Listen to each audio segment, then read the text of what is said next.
Ipagpaliwanag natin ang Vice President sa paggamit niya ng confidential fund. Lalong kailangan ng Pangulong magpaliwanag dahil di hamak na mas malaki ang confidential and intelligence fund ng Office of the President.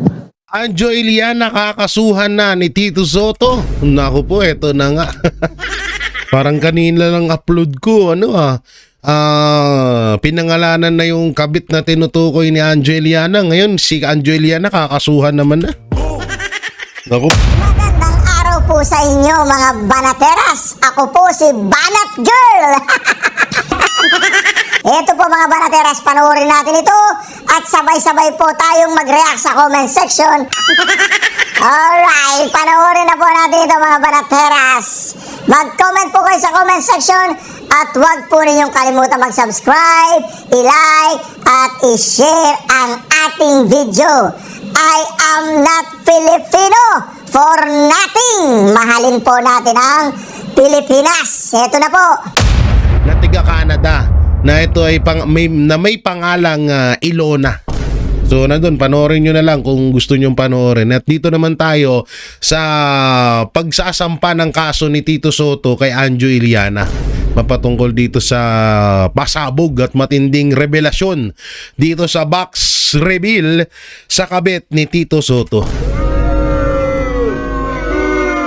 Pero ang talagang ko dito itong pambabara ni Anjo Iliana kay Auntie Claire. Ito talaga yung hinanap ko dito. O mamaya nyo, papanoorin ho natin mamaya lamang, no?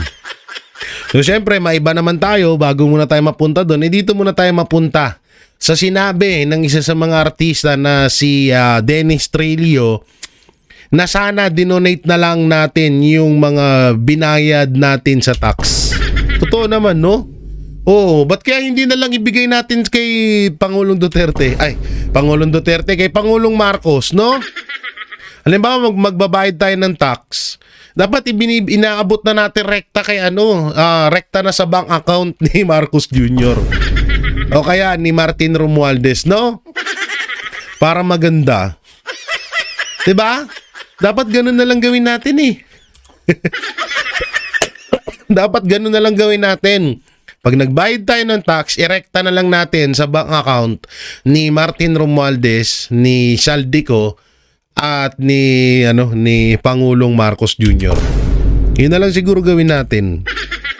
May punto ka dito, Dennis Trillo. Kaysa naman, pupunta pa tayo doon sa napakalayo. Di ba? Magpipila pa tayo, magbabank transfer pa tayo. Magbabayad tayo ng tax. Hindi katulad yan, hihingiin lang natin kay Auntie Claire yung bank account ng juwa niya na si BBM. Tapos isisenda natin yung tax natin doon, no? Mas okay nga yun. Ay, nako po. So, eto pa isa. Eto, grabe to. Hindi, mamaya na yan. Dito tayo. Yan, no? Eto ang pinakamalupit dyan. Walang mga diskaya kung walang Saldico. Totoo. Walang Saldico kung walang Martin Romualdez. At itong pinakamalupit. Walang Martin Romualdez kung walang Bongbong Marcos Jr. Putang ina, real talk to, guys. Real talk na real talk to. Ito yung sinasabi namin na paulit-ulit na ang nangyayaring pagnanakaw sa gobyerno ay parang katawan ng ahas. Ang ulo ng ahas na yon, ang ulo ng nakawan sa Pilipinas ngayon ay ang Malacanang at ang Kongreso. Ang katawan nito ay DPWH at ang buntot nito ay ang mga kontraktor. Yan ang totoo. Katulad lang ho nito. Walang mga diskaya kung walang Saldico. Walang Saldico kung walang Martin Romualdez at higit sa lahat walang Martin Romualdez kung walang Bongbong Marcos. Ubo pa more. Napakaliwanag ho nito, no? Nung ipinapakita natin dito, mga banateros, mga kabiyaya. Talagang ito ang lehitimong katotohanan na kung wala si Marcos Jr., kung wala si Marcos Jr., hindi makakapagnakaw si Martin Romualdez.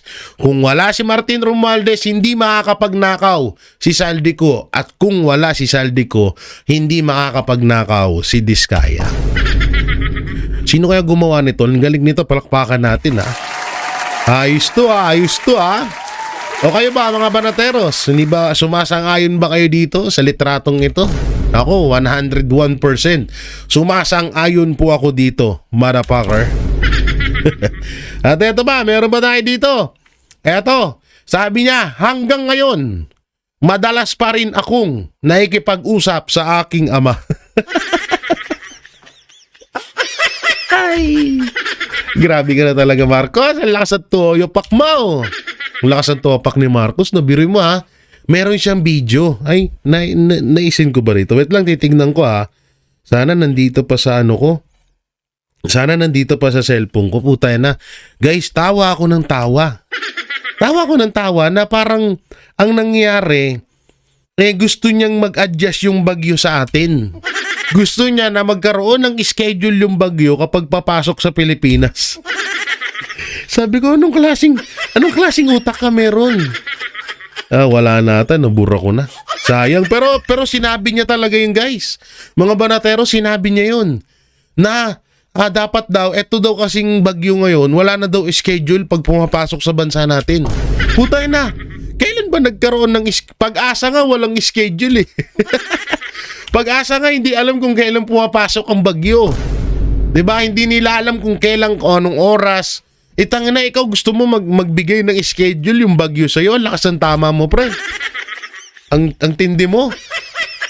Ang tindi mo doon. Iba ka sa pagkabangag ng iba. Ito yung sinabi ni Atty. Rowena Guansong. Tanong ko lang sa mga adik. Kapag mabuwabatak kayo, ay nakakausap nyo rin ng tatay nyo.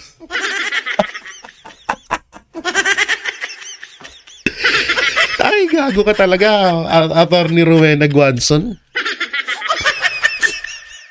Tanong ko rin kaya dito sa amin yan. Ang dami din dito eh. Dito sa Tagaytay may mga paglalabas ako ng bahay, may mga nag-aabutan dun sa dun sa baba Oo, minsan nandito ako sa rooftop, tanaw ko eh, nasa tuktok kami ng bundok eh. Tanaw ko eh. Nag-aabutan na naman yung mga walang ya dun sa sulok hindi, tatanong ko yan sa mga adik. Baka nga talaga baka nararanasan talaga nga nila yan na kapag suminghot, makakausap nila yung mga mahal nila sa buhay na namayapa na. Hayop. Eto naman. Eto malupit, 'di ba? Ngayon dito, may katanungan tayo dito kay Brownie Boys. Ang katanungan natin, maniniwala na ba kami, General Browner, na yung 15 billion ghost project ng AFP ay totoo? Ako'y nagtatanong lamang yung 15 billion na ghost project ng AFP, totoo po ba yun? Kasi dito, sabi mo, ang utos ng ating Pangulo, mayroon junior na Pangulong Marcos Jr. ay dapat nating kayanin, lumaban at panatiliing ang ating puwersa. Ang ating puwersa sa loob ng higit mababa sa 20 hanggang 30 na araw. Alam mo, Browner, kung gusto mo magpakamatay, kung gusto nyo ng gera ni Marcos Jr., kayo na lang. Huwag nyo na kaming idamay. Gera pala gusto nyo, hindi kayo na lang. Ba't kailangan nyo pa kami idamay na yupak ka? Anak ng timang to. Kailangan maghanda kami, oo. Maghahanda kami ng pagkain at pupunta kami ng Davao, doon kami maninirahan. Kasi doon, alam namin, safe kami doon. Dito, hindi. Baka nga bombahin ng China tong Luzon eh. Kaya mga kamag-anak ko, nakaprepare na yan doon sa Davao, ha? Oo, nakabili na rin ako ng lupain doon. Wow, lupain. Hindi, doon na lang ako. May kiusap na lang ako kay Pastor sa kay OJC na ampunin na lang kami. Total, naging naman tayo, mga mababait na mga tao doon. Malawak naman doon sa kay OJC compound. Doon na lang kami maninira, at least doon, safe kami doon. 'Di ba? Safe na safe kami doon. Kaysa naman dito. Tanginan tong hype na to, kung ano nang pumapasok sa utak nitong dalawang to. Masyado mong sinasamba si Marcos Jr. Masyado ka nagpapaniwala. Hindi mo iniisip yung kapakanan ng mga Pilipino. Ngayon, doon kami nagtataka na bakit parang saludong-saludo ka at paniwalang-paniwala ka kay Marcos Jr.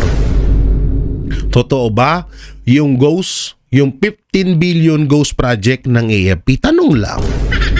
Nagtatanong, walang masama magtanong. O eto, sabi dito kay Brownie, Hoy Brownie, gera ang hanap mo? Sino ang kalaban? Ang China? Alamin mo ang China. Mas may wait lang, lakayan natin. Ito na naman tayo sa makitid na hindi natin makita masyado eh. Eto, sino ang kalaban natin? Ang China? Alamin mo ang China, mas may hinahanda na mga missiles para sa lahat ng EDCA sites. May nakatutok na missile sa Malacanang, isang hypersonic missile na itira sa Manila. Full boss lahat ng tao dito. Walang 30 days dito. Minuto lang, wala na tayo. Kaya Brownie, wag kang magyabang. Ang layo ng Pilipinas sa high technology ng China. Puta na, basag dun si Basag dun si Brownie Boys wala ang Pilipinas sa high technology ng China. And they can produce 400,000 missiles a week. Kaya tayong paputukan ng missile every 5 seconds. Kaya Brownie, wag kang maghamon at ihamak ang bansa kasi wala tayong kalaban-laban sa lakas ng militar ng China. Tapos ikaw at ang amo mong bangag at ang mga alipores lipad kayo sa Amerika, wasak na ang Pilipinas. Who das ka? Ang ina, basag ba? Basag si Brownie Boys. Hindi, pero ito real talk yun Puta na, pag nagkagera dito sa Pilipinas, akala nyo na andyan sila? Si Marcos, akala nyo nasa Pilipinas yan? Sa laki ng sa laki ng tawag dito, sa laki ng pera na ninakaw nila, magsisiliparan na yan. At para matabunan yung nakawan sa Pilipinas, magpapagera na lang kayo? Ulul!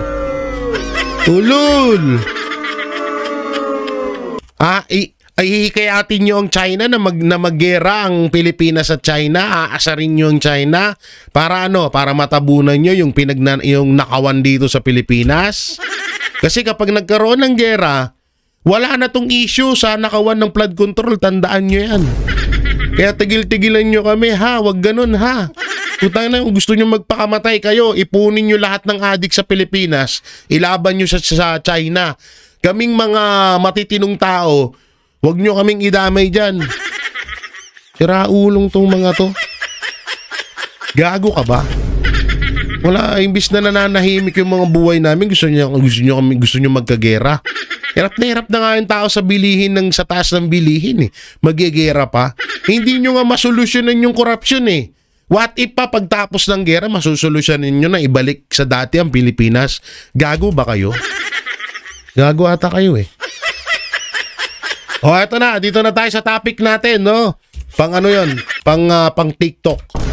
Pang FB Reels yung mga ginagawa ko sa unahan diba? Mindset. Dito na tayo sa pangsupalpal ni Angeliana kay Auntie Claire. Panoorin natin. Auntie Claire, punta tayo sa sinabi niyo na ako daw po ay sabi niya walang karapatan. Wala daw akong karapatan na sabihin na magpa-hair follicle test si Presidente PBBM at parang nagalit kayo sa akin. Unang-una, Madam Claire Castro ay it is the right of every Filipino to be heard. Wait lang may narinig ako Madam Third Class, tama ba yung rinig ko? sabihin na magpa-hair follicle test si Presidente PBBM at parang nagalit kayo sa akin. Unang-una, Madam Claire Castro, Oo nga no, Madam Third Class. Putangin na, third class ka lang pala. Tama ba ako narinig? Parang yun ang dinig ko Madam third class. Tapos parang nagbulul-bululan lang siya. Okay.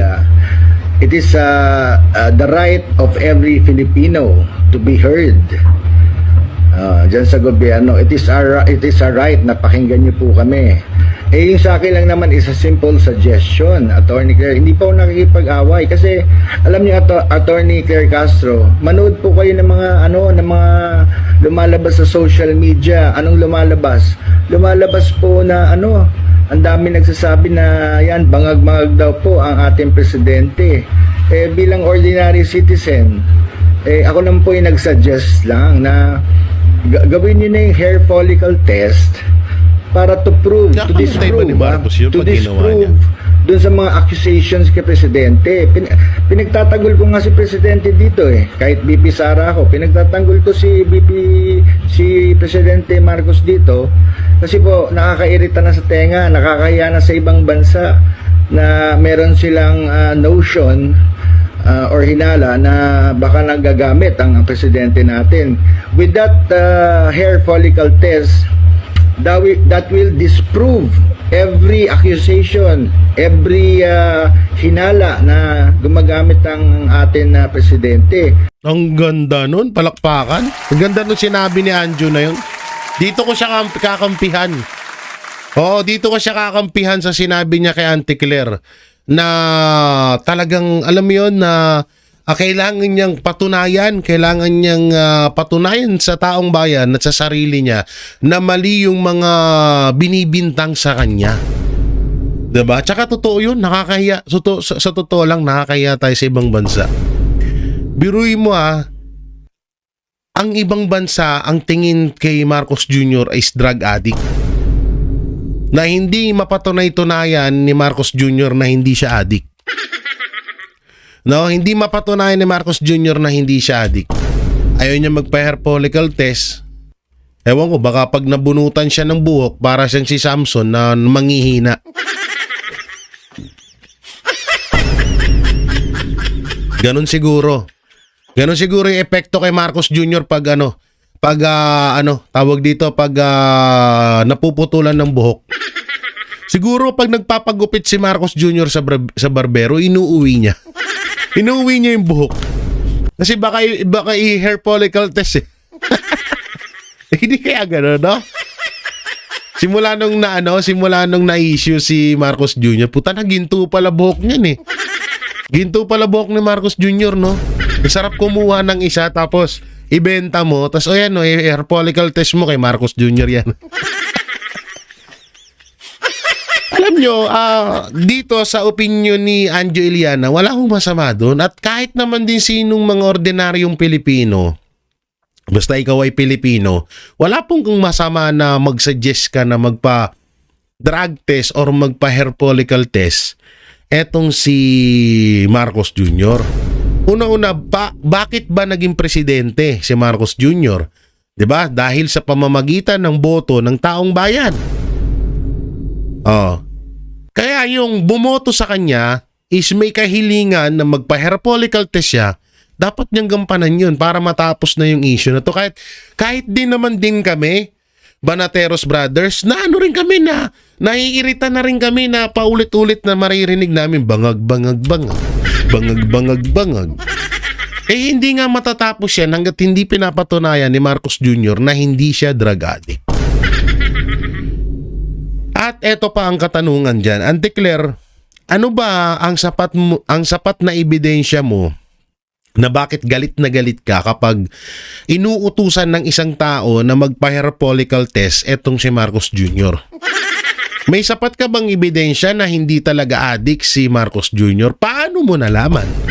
Paano mo nalaman na hindi nga nagpapa-hair follicle test si Marcos Jr.? Paano yun? Paano nangyari yun?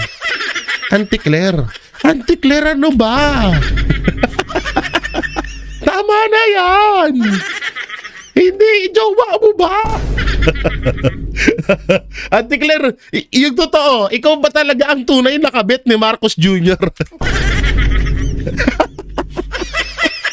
Tangina! Ano? Ate Claire, yung totoo, aminin mo sa amin, kaya ibulong mo i-chat mo sa akin. Ibulong mo sa akin. May relasyon ba kayo ni Marcos Jr.? Kasi parang iba na yung iba na kasi yung dating mo ng ng pagtatanggol kay Marcos Jr. Parang lahat na lang eh. Pag sinabihan si Marcos Jr. na mabaho brief, parang magagalit ka. Di nga, Taylor. Aminin mo, girl. Naalala ko si Manong Chabit. Girl! Girl, aminin mo, girl. In love ka ba kay Marcos Jr., girl? Ikaw ba ang the second lady?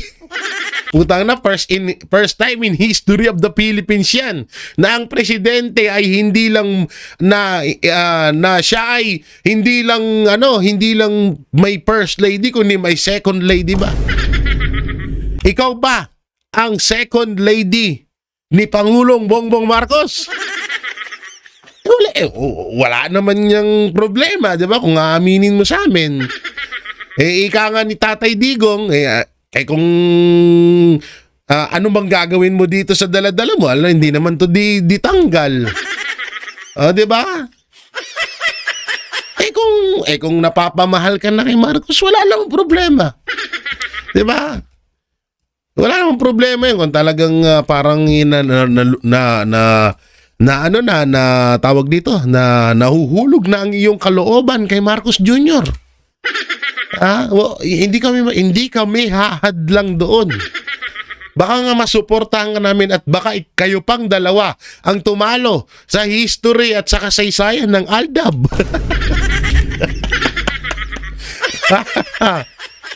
Baka talunin nyo pa si Maine Mendoza at Alden Richard sa pagiging popular na naging lab team ng Pilipinas. O baka talagang totoong nakulong si Lisa Araneta Marcos sa Amerika at ikaw na yung ginawang asawa ni Marcos Jr. Di kasi parang ang weird na eh. Di ba? Parang ang weird na ho ng datingan ni Auntie Claire eh. Parang pag sinabihan mong mabaho brief ni Marcos Jr., manggagalit siya. Diba? Iba, Auntie Claire, ikaw Auntie Claire, girl. Girl umayos ka, girl. Baka gusto mo malintian ka kay Ma'am Shitars. Mabad shot ka, girl, ha? Baka mabad shot ka kay Ma'am Shitars, maganon ka, girl, oh. Napanood mo yung interview ni Ma'am Shitars kay Katunying? Na-bad chat siya kay BP Sara. Bad chat yan sa akin. Huwag mong antayin yung girl, ha? Huwag mong antayin yun. Mambabad chat ka, girl. Tanggal ang bilyones na pondo mo. Ay, sorry. Nadulas ako, guys. Nadulas. Dapat di ko sinasabi yung 2 billion ba? Putang ina, yun na naman. Nadulas na naman ako. 2 billion na. Ay, naku po. Alam nyo, Auntie Claire, hanggat hindi nyo tinatapos yung issue na yan sa hair follicle test na yan, walang mangyayari dyan. Walang mangyayari dyan. Sa totoo lang. At dahil nga, no, kagaya ng sinabi ni Atty. Rowena Guanzo, nasa na ba yun? Kagaya ng sinabi ni Atty. Rowena Guanzo, na tanong ko lang sa mga adik, kapag ba bumabatak kayo, ay nakakausap nyo rin ba ang tatay nyo? Ito yung kasagutan dyan. Kalamidad, sinisi sa pagdami ng Pilipinong nagugutom. Ang ina. Basahin natin. Sinisisi ng palasyo na sa sunod-sunod na kalamidad, ang pagtaas ng gutom matapos lumabas sa SWS survey na 22% na ng mga pamilyang Pilipino ang nakakaranas ng gutom. Putang inang ina. Akala ko ba okay yung ekonomiya natin? Akala ko ba okay ang lahat dito sa Pilipinas, Auntie Claire? Ano na naman ito pinagsasabi mo? Tsaka bakit may panibagong paninisi na naman kayo? Anak ng teteng ka naman, Auntie Claire, oh. Grabe ka naman, Auntie Claire, oh. Wala ka nang masisi? Pati yung kalamidad, sinisi mo na. Kung si Marcos Jr., sinisisi yung bagyo, bakit hindi nag-i-schedule pag lumapag sa Pilipinas? Putang ina, yung kalamidad, sinisi mo dahil maraming nagugutom na Pilipino, iba talaga kayo. Talagang tinadhana kayo.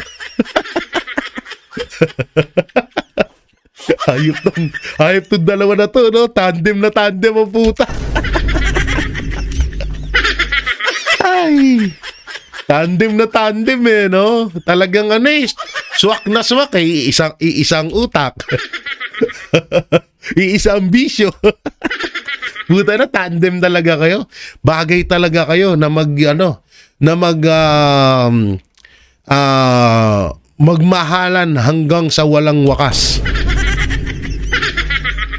Bakit nga ba ang nguso pag gumihit-hit na ay tumatabing ipagkaliwa? Ay, sorry. Napakanta tuloy ako. In love ako. Inikilig ako sa love team ni Claire, ni Attorney Claire Castro tsaka si Marcos Jr. Ano kayang pakiramdam ni Ma'am Shitars na parang asawa na ang turing ni Auntie Claire kay Bongbong Marcos? Hindi ka nagagalaiti sa galit yun. Sa bagay, may puno naman daw. Gets nyo?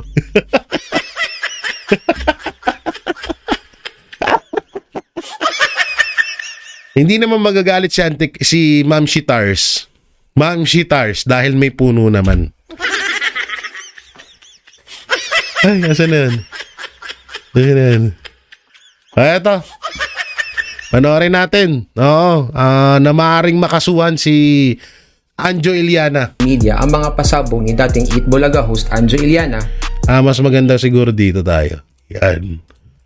So, ano ba ang ginawa ni Anjo Iliana? Ano bang ginawa? Itong si Mr. Iliana ay actually gumamit ng social media. Unang-una lumabas to, nakita ko sa TikTok. Okay. Pagkatapos nag-Facebook live Okay. para magbigay ng mga akusasyon na seryosong sumira o sumisira sa kredibilidad ng magkapatid na Tito Soto at Vic Soto. Ha? Wait lang, attorney, mali ka dun. Tito Soto lang ha. Hindi sa magkakapatid na Soto. Ang kanyang akusasyon ay may dalawang klase. Ano yan? Dalawang uri ng akusasyon. Ano yan? Yung una, personal. Pribadong akusasyon. Sinabi ni Anjo na si Senator Tito Soto ay may bet ka. May kabit. May mistress. Mula pa nung 2013. Okay. At tinamon pa niya si Soto na ilantad ng girlfriend sa Itbulaga na sinasabi niyang girlfriend din ni Vic Soto. Ha? So, Sinabi ba ni Anjo Iliana yan? Na naging jowa din ni Vic Soto ang kabit ni Tito Sen? Sino yun? Si Pia, ano ba yun? Pia Guanyo? Ay, mali. Sino ba yun? Pia? Kasi ang ex lang naman, ang naging jowa lang naman ni Vic Soto sa Itbulaga, si Pauline Luna, di pala, asawa niya pala si Pauline Luna ngayon, si Pia Guanyo. Pia Guanyo ba yun? Ano ang apelido nga nung comment nyo dyan? Baka pati ako makasuhan eh. Pia, basta si Pia. Wait lang, type nga natin. Hindi ako kontento eh. Type natin. Ex-GF ni GF talaga no. Vic Soto. Tingnan natin. Ex-GF ni Vic Soto. Ito. Sino ba? Ano yan? Pia ano ba yan? Pia Giano. Pia Guanyo nga. Pia. Ito. Oo nga, si Pia Gianio. Pia Gianio. Oo, ang ex-wife, ang ex-girlfriend ni Vic Soto. Ay, okay. Pia Guanyo have been married for 13 years since 1st October 20. Oh, Pia Guanyo nga. Oo, si Pia Guanyo nga yung ex ni Vic Soto. So, ayun yung ex din ni yung jowa ni Tito Sen. One hole in two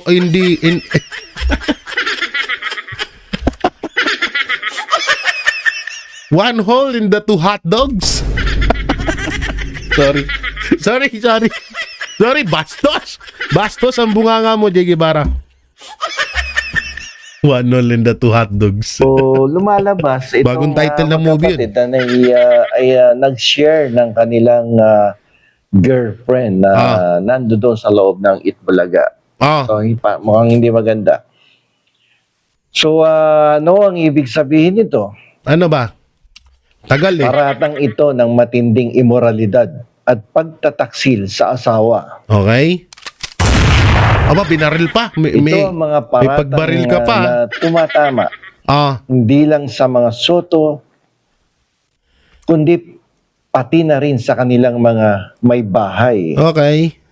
Napaka personal na akusasyon na to. O ngayon, anong may Parang kakaso? hindi tama yung ginawa ni Anjo dahil parang nasira yung 20 years na samahan ninyo sa Itbulaga, parang binaliwala mo nang dahil sa politika. Okay? So, tingnan natin yung professional na akusasyon.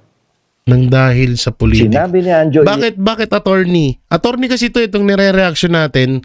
Si attorney, ano bang pangalan nito? Attorney Bueno. Yan, si attorney Bueno. Bakit attorney? Maliit lang ba ang tingin mo sa usaping politika? Hindi ko kinakampihan si Anjo. Alam kong mali po yun. Alam kong mali yun. Pero yung salitang nang dahil lang sa usaping politika. 20 years ang pinagsamahan nyo, nasira dahil lang sa usaping politika. Bakit? Mababa. Kasi ako napakataas ang tingin ko na kahit sinong kaibigan ko handa kong iwan basta doon ako pumanig sa tama at lalong-lalo na sa usapang politika. Kasi ang usapang politika, isang malaking parte yan ng buong Pilipinas eh. Kwento yan, katotohanan at dangal, prinsipyo, dignidad ng bawat Pilipino sa bansang Pilipinas ang pinag-uusapan pag-usapang politika. At normal na din yan na merong mga magkakaibigan na nagkakaawayan dahil sa politika. No? So, parang ang meaning, parang ang babaw ng tingin mo pagdating sa politika. So, hindi ko kinakampihan si Anjo Iliana. So, tuloy natin. yan na may sindikato or grupo na gumagawa ng masama sa loob ng Itbulaga. Ano ang ibig sabihin nito? Paratang ito ng katiwalian o kawalang hiyaan. Alam nyo yung about sa sindikato dyan sa Itbulaga, dati pa naman din natin nababalitaan yun eh. Tsaka ito pero hindi ko sinasabing totoo yun. Ang punto ko dito is palagi naman na may mga ganyan na may mga ganyan na issue pagdating sa showbiz. Meron nga ako ito, ikukwento ko sa inyo. Isang host sa Itbulaga na nakausap ko ng personal, hindi ko pa pangalanan, ikukwento ko lang yung etong dating host ng Itbulaga, parang trip siya ng isa sa mga producer ba or ano bang matatawag doon. Basta trip siya nung isang producer or isang head doon sa Itbulaga. Noon pa. Trip siyang parang jowain, ganun. Basta trip siyang tikman. So ganun ang kwento. At normal daw na nangyayari yan doon kapag may mga bagong salta na mga featuring artist or artista sa Itbulaga. Parang yung taong yun, manyak daw talaga yun. Talagang talagang gusto, parang attractive siya sa may mga bago, may mga bata, ganun. Parang basta may attractive siya sa ganun. Sa madaling salita, manyak siya. Kaso sinita siya nung tatay nung nagkukwento sa akin. Sabi nung tatay, oy, wag ka nang kinabukasan daw, parang pinatigil daw agad siya sa pagpasok niya si Itbulaga. Oy, wag ka nang pumasok dito. Oo. At mukhang mukhang iba ang intention sa ni ganito ni ganyan. Noon pa naman. So matagal ng mga balita yan. At yan ay naikwento, hindi lang din balita yan ay naikwento sa akin ng personal nung dating host ng Itbulaga. Pero hayaan na natin. Tsaka nangyayari yan sa iba, lalo sa mga yung mga juding, yung mga baklushi, yung mga baklush na manager. Oo, nangingi ng mga kapalit, apuch. Ay, sorry. Titikman muna yung isang fresh na isang tao na gustong mag-artista. Titikman muna bago isalang sa pag-aarte. Siya muna yung magma-mic check. Oo, yung mga sindikato sa showbiz na dati pa naman yan. Hindi na rin bago yan. Sa trabaho na nagdudulot ng pinsala sa kumpanya. Ito medyo mabigat to na akusasyon. At kung ito ay walang katotohanan, itong si Anjo Iliana ay may kahihinatnan. At mukhang hindi maganda ang kanyang pupuntahan pag sineryoso siya ng kanyang inaakusahan. Ito ang pinakamalaking legal na problema na kanyang pwedeng kaharapin. Ano yun? Dahil ang lahat ng sinabi ni Iliana ay ginawa sa internet, social media, TikTok, Facebook Live. Ang pinakamalaking kaso na maaari niyang harapin ay ang cyber libel sa ilalim ng Republic Act 10175 or Cyber Crime Law. Okay. So, ang tanong diyan, bakit cyber libel? Kapag ang paratang mo ay mapanira tulad ng sinasabi mo, may kabit si Tito Sen since 2013 at sinasabi mo may sindikato sa loob ng Itbulaga. So dito, ang batas ay nagpapalagay o nagkakaroon ng presumption of malice na meron kang masamang intention dito. So si Anjo Iliana, kailangan mong patunayan ngayon kung sakasakaling ikaw ay kakasuhan itong magkapatid na to, na totoo lahat yung sinasabi mo laban dito kay Tito Soto na siya ay may kabit, na nag-share sila ni Big Soto ng girlfriend at may sindikato sa loob ng Itbulaga. Yan ang napakahirap na depensa mo. Lalo na para sa mga isyong pribado. Paano naman, what if na mapatunayan ni Anjo Iliana yun? May pakita niya na meron talaga, may mga hawak siyang picture, video, katibayan. So ano naman, ang pagkakaalam ko yun ang mahirap kapag ikaw ay nagsampa ng cyber libel sa tao. Wala atang batas na kapag hindi mo napatunayan, pag halimbawa sinampahan ni Tito Soto ng cyber libel si Anjo Iliana at may naipakitang ebidensya si Anjo at nanalo si Anjo, may balik kaya doon sa nagsasampa? Pagkakaalam ko wala, no? Parang madidismiss lang yung kaso at hindi magkakakaso yung nagsampa ng cyber libel. So yun mga banateros, dito nga ay pinapakita na maaaring at hindi lang si Attorney Bueno nagsabi niyan, kundi marami pa. Meron dito si Fiscal EJ na isang attorney din na pwedeng kaharapin nga ni Anjo Iliana ay cyber libel dito sa issue na pinasabog niya labang kay Tito Soto. Ang tanong dito, sino si Ilona from Canada? Nasabi ni Maharlika ay tinorjak mo sa Canada. Ay, sabi ni Maharlika, hindi ko sinabi yun ha. Ako'y nagtatanong lamang. Chat ko nga kaya si Anjo ina. Sir Anjo, kilala mo ba si Ilona from Canada? Kasi may yung vlogger na si Maharlika, sabi niya, yun daw yung kabit ni Tito Sen na tinapalan daw ng pera. Tito Sen, kung halimbawa mapanood mo tong video ko, panoorin mo po yung video ni Maharlika.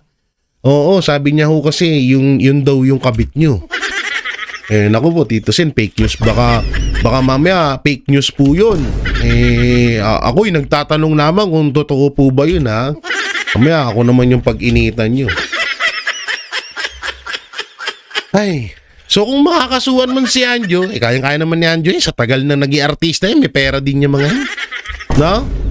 Pero siguro malamang sa malamang hindi kakasuhan ng mga Soto yan. Oo, hindi kakasuhan ng mga Soto yan. At hindi rin naman nila siguro papalawakin na tong issue na to.